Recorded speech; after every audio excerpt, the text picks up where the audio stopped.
Good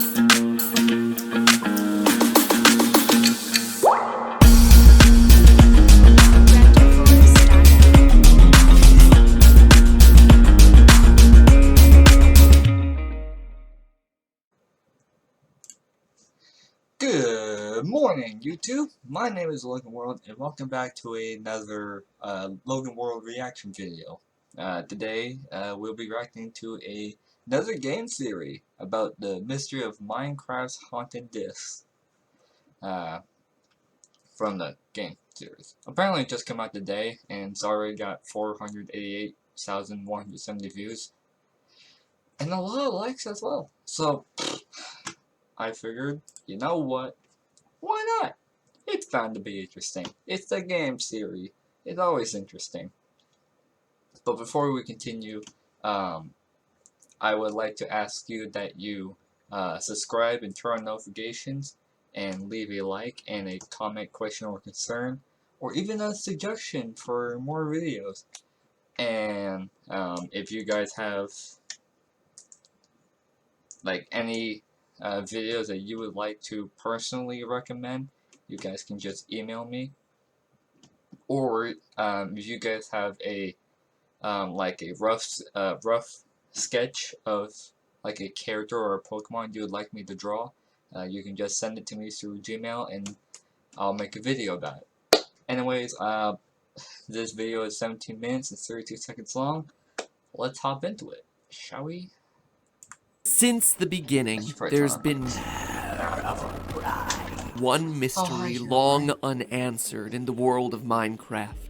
One set of game design decisions so creepy, so disturbing, that they feel like they come from a completely different game. It's a riddle that, once solved, exposes more of the hidden lore that's buried deep inside this world. Today we're covering the mystery of the broken discs 11 and 13. Hello Internet! Welcome to Game Theory! Can you dig it? So last Minecraft episode we started an epic quest. Well, everyone else gets to play around with their giant meatballs and deadly skyboxes. Here we are doing the important work, solving the hidden lore that's buried inside this game. Because it is there! I started to prove that last time, and it is just waiting to be unlocked by us. I asked all of you to send me your theories, and you did. The response was overwhelming, with hundreds of new theories posted. It was over 9,000. Ayy. Yeah, I know that was a bad one. Don't judge. Don't judge. I'm just trying to add more emotion into these videos because I feel like they're too bland, so no judging here.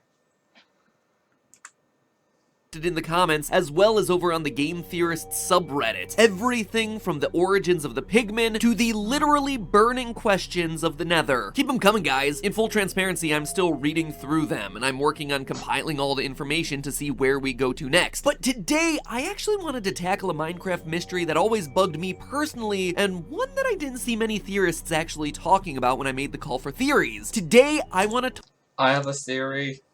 Who was, well, more like a question that can start a theory, but who was in the last video, Matt had talked about, like how there was an overwhelming threat in the overworld that forced the old builders to hide in an end, and then they became Endermen. So my question is, who was that overwhelming threat?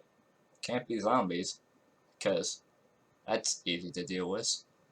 My guess is Herobrine, because he is the only mob that I know in the entire, oh, he's technically not a mob, more like a glitch, but you know, we could add glitches into the game, into like the series, but you know, but like, my theory is like, that overwhelming threat was Herobrine, because a few years ago, I was talking with my brother about, how many people it would take to battle Herobrine, and like we didn't know much about Herobrine, so I'm just going off of what we had known about him. All we know is that he was a threat, that he was like a virus, and that if you turn around, even in creative mode, he can still kill you in just one punch and all that other stuff. One Punch Hero Prime. That's a good idea. But like, who was that overwhelming threat? That's my main question that could lead to a series or a next video. You never know. Matt, after watching this, there's my suggestion or recommendation for your next video. I highly doubt he's going to be watching this. Highly doubt. Talk about the music discs. For those of you who don't know, music discs are unique items found randomly in chests that can be played in jukeboxes to, you know, liven up what's otherwise a very quiet, serene game. No, not that. The music discs are something to really set the mood. Wrong move, guys. Perfect. These discs can also be dropped by creepers when they're killed by arrows shot from either a skeleton or a stray. It's an odd spawn mechanic, but alright, we'll just go with it. Let that beat drop, creeper.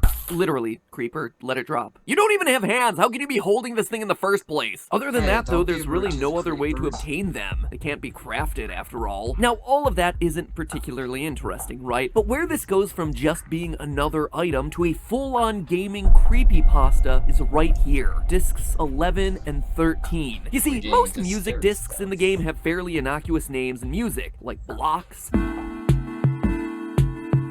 Mall, and Cat. One of the first two music discs ever added into the game, but along with Cat, there was one other, simply titled 13. Jace, where are you? I need you for this music disc. He's right behind me. I was gonna say something, but then I forgot, so let's continue. And unlike all the other ambient chill-out music, this one was, well, it was unsettling. Outside of it not having a name and also being numbered after what many consider to be an unlucky or evil number, so much so that airplanes and hotels don't even have 13th rows and floors. Fun fact, check it out next time you're in a hotel or an airplane. 13 also cuts off abruptly right in the middle of the track.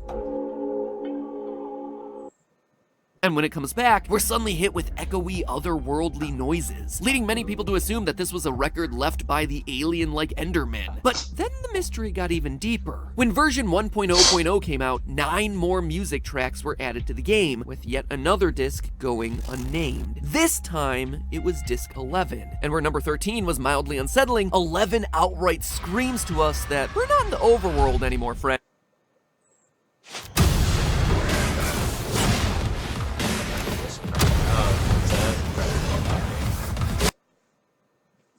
And starting right off the bat with desperate running, heavy breathing, and coughing. I don't remember what I was gonna say. My favorite disc was, I believe it's called Melancholy. I know that it's a purple disc, so put down in the comments below what was your favorite disc besides disc 11 and 13. We don't count those because stuff.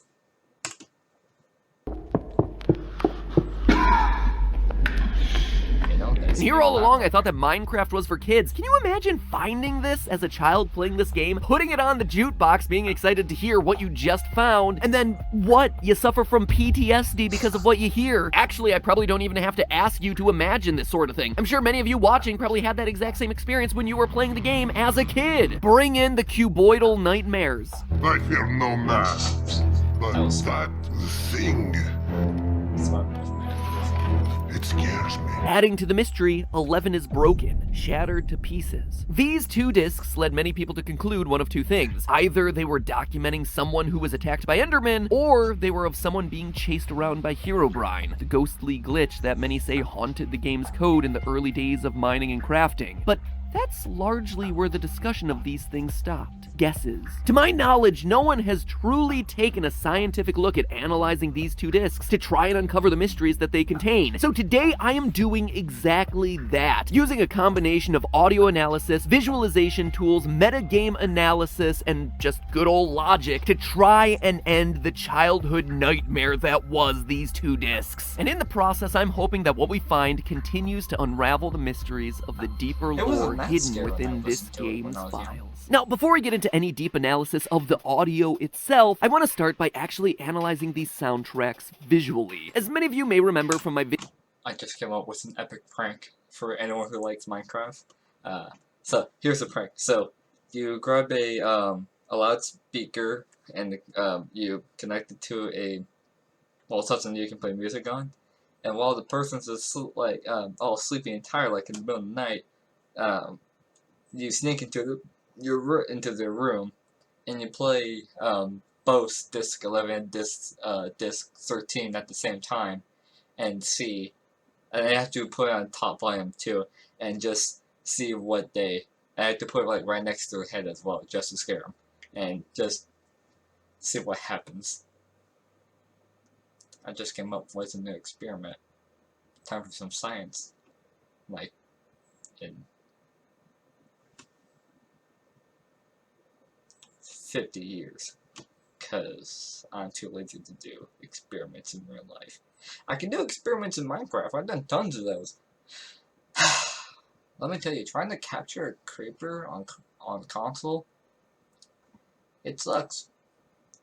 My girlfriend was able to capture one because like we were in the Nether, and she made a little box, and she put a spider web inside, and she put glass around it. Then she put an Enderman, and I checked the Enderman today. He still hasn't teleported out. But when I tried to put a glass cage with an Enderman inside, surrounded by water, yeah, no, he kept on going in and out. It's like, Enderman, leave, please.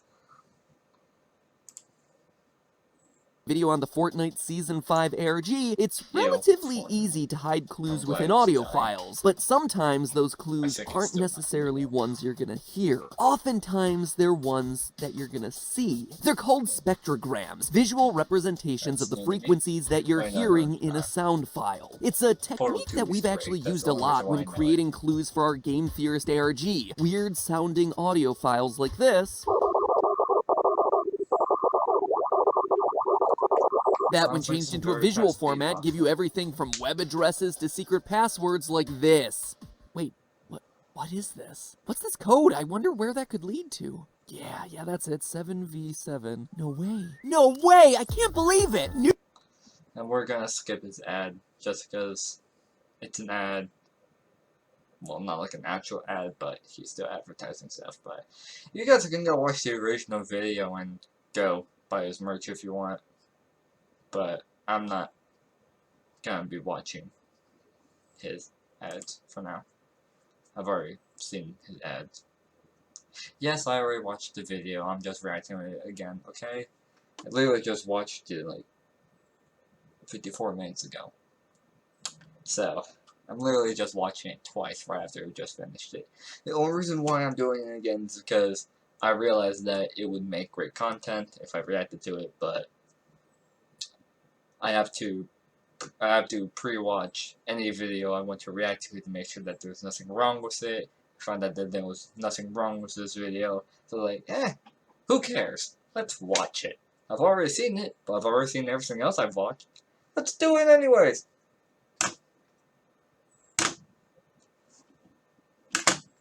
That's not the bottom line. Ah! Oh yeah, discs 11 and 13. Discs 11 and 13, while they are certainly creepy sound files, they're not filled with the types of sounds that would make me immediately think to put them through a spectrogram. However, there was one finding that I wanted to put to the test for today's theory, because I was kind of skeptical about the results that they had. A French Minecrafter named B. Sidro supposedly made a spectrogram of the sound files and said that he found both a creeper face and the numbers 12418 hidden inside. It sounded like a lot of fake news to me, and the screenshots that were circulating the internet just felt a bit too perfect, a bit too Photoshop-y feeling for me, so I redid the whole spectrograph test using my own tools, and this is what I found. It was 100% true. This wasn't just a bunch of karma fodder, something cool that someone made up to try and get people's upvotes. The images are actually there, hidden within the sound file. But then what does it mean? Well, interestingly enough, the numbers appear to be a secret signature inserted in there by the music's producer. Minecraft's music was was produced by a man named Daniel Rosenfeld, better known online as C418. And wouldn't you know it, but the numbers 1, 2, 12, and hexadecimal code or hex code translates to the letter C. Thus we have 12418 actually being a code for C418, his online name. The creeper face, meanwhile, well, it's a creeper face. Maybe these tracks are less made by the Enderman and more a product of our little moss bombs. To know for sure though, we have to keep digging. To continue being good little AV club members here, we're gonna need the A to go along with the V that we just analyzed, hopefully giving us a clearer picture of what exactly is going on. So let's play this thing, starting where it all began, disc 13. Here's a copyright neutral clip.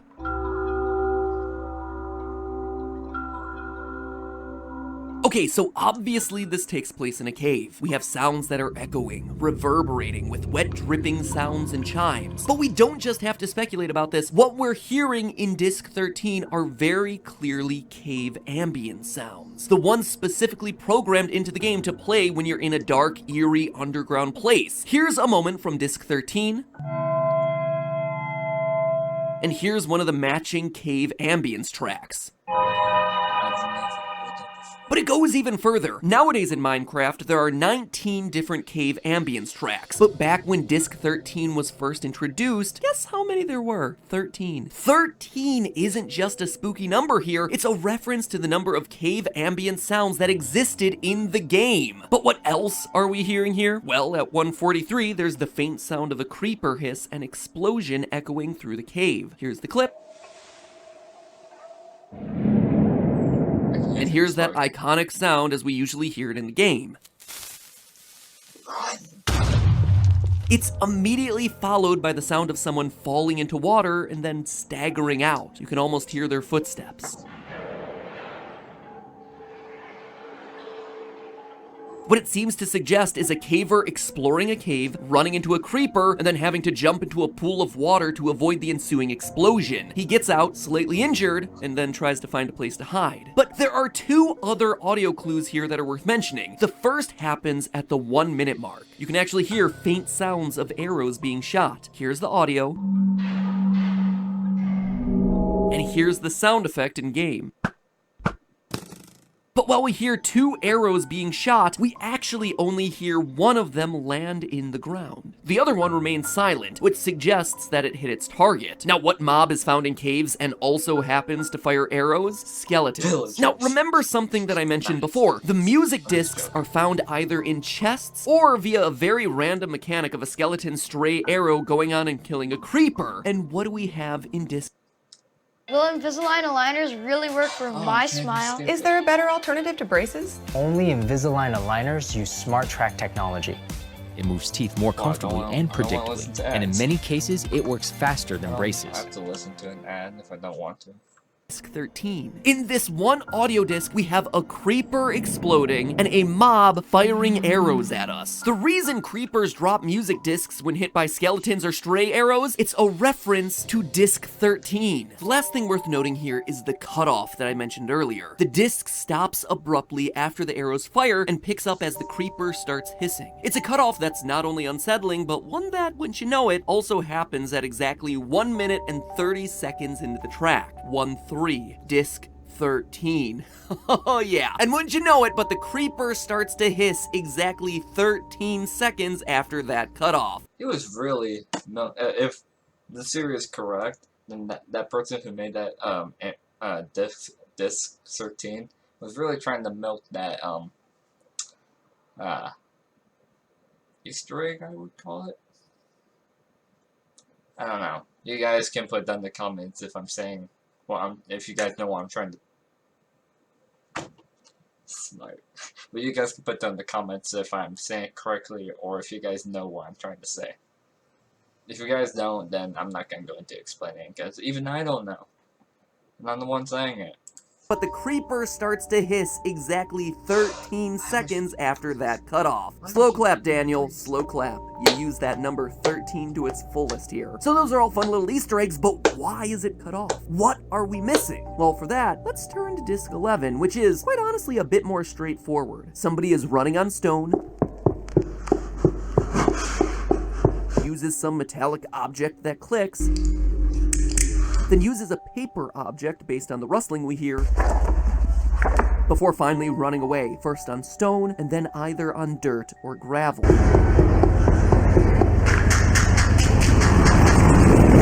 Throughout the audio, though, we have a disturbing addition: coughing and heavy breathing. Human coughing. Sounds that feel very out of place in our perfect little block world. And then it just cuts off. No words, no music, no explanation. Just cuts off at the 1 minute and 11 mark. 1 minute and 11 seconds.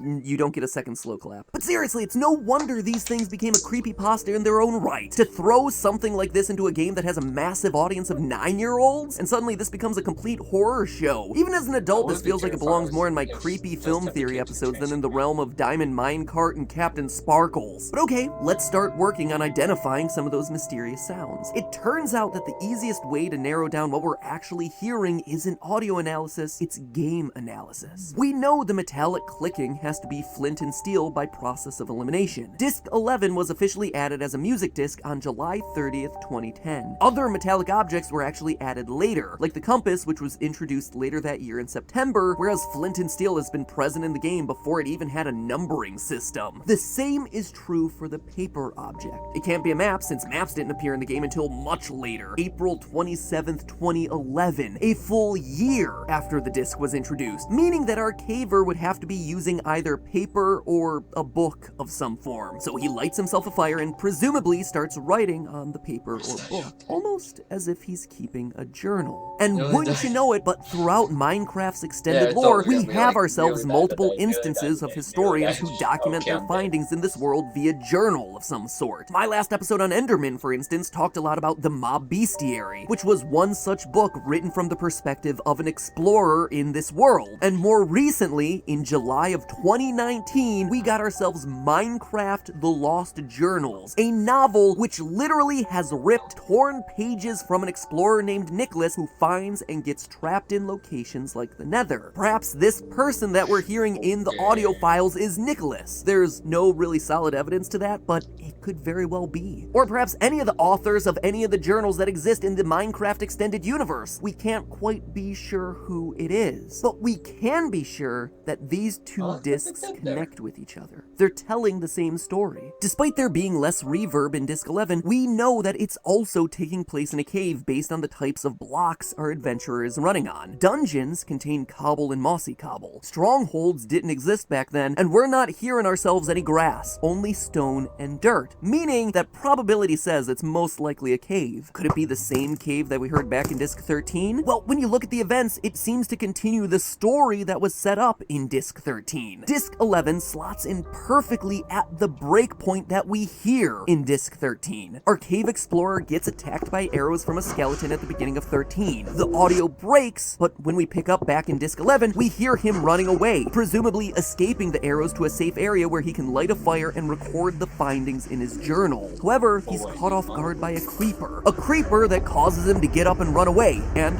as we hear back when Disc 13 picks back up again, explodes, resulting in him jumping into water at the last minute to avoid the explosion. We end our little vignette here with him trying to find some place to hide and dry off. Heck, perhaps that's even why Disc 11 is shattered in the first place. It broke during the explosion with the creeper, or during our caver's fall. And that, my fellow miners and crafters, seems to be the story of Disc 11 and 13. A story of creepers and skeletons, and why music discs spawn that way. A story of journalists who are lost underground in caves. A story of broken records and hidden visual Easter eggs. But what's most interesting of it all is that it confirms a part of my last theory. The belief that there was an ancient civilization of builders present here in these games before we arrived. People who came before us. No, these discs weren't created by Endermen, but perhaps more unsettling, they were made by men, humans, who aren't here any longer. A race of people who tried to explore, document, and understand the mysteries of this world, but didn't survive long enough to pass their knowledge on to us. Their journals are lost, their records are broken, their structures are left empty. Sure, discs 11 and 13 might not be as creepy as we once believed them to be when we were younger playing this game, but they allude to something much more dire. An existential dread. This cave explorer is gone, without a trace. His people are gone, vanished into thin air, and now we're here, alone, and putting together the lost pieces of this civilization. Could the same thing that happened to them happen to us? But hey, that's just a theory. A game theory. Thanks for watching. I think I did that perfectly.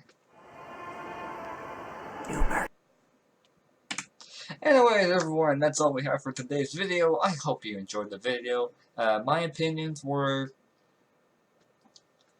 It was interesting, just like all his other videos that made sense. Not all of them made sense for me, but most of them did. I'll give it like 98% of them made sense. So, but yeah, I hope you all enjoyed the video. Make sure to subscribe, turn on notifications, leave a like.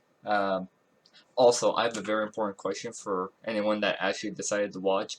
Does my audio sound like different from what I'm actually saying in the recording?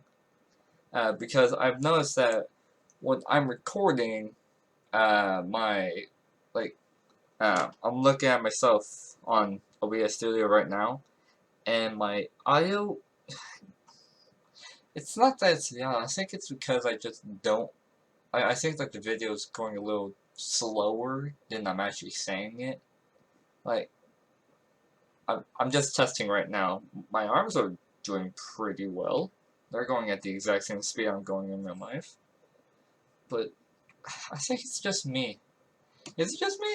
I think it's just me. Because, I don't know. I don't really see enough mouse movement when I'm looking at myself in the video. Tell me what you guys see. Is something off in my video? Like in my recording? Or is it just me going insane? It's probably me going insane. I've been going insane for a while. I do believe. Well, no, insanity would require that I'd have to be doing something continuously, expecting a different result. Yeah, no, I've definitely gone insane then, because I've been trying to get friends and subscribers the exact same way for 3 years now, and I've always expected different results. Some of them do have different results. Some of them came up with the exact same result, which is no friends or no new subscribers for like half a year. Maybe less, depending on how popular my that video I just posted becomes. Yeah. Anyways, I hope you all enjoyed the video. Subscribe, turn on for notifications, leave a like, share this video. Make sure to go watch MatPat's videos, and yeah, I'll see you all tomorrow. Bye bye. I think I can't force that. Just a little. Okay, let me redo that. Bye bye. Now let's do a Markiplier. Come up with my own ending now. How would I end the video correctly? Put down in the comments what you think I should do for ending a video, because I can only think of doing it the Markiplier way, or just cutting it off and going straight to like an end credit scene, or just ending the video right there. Anyways, see you all tomorrow. Peace.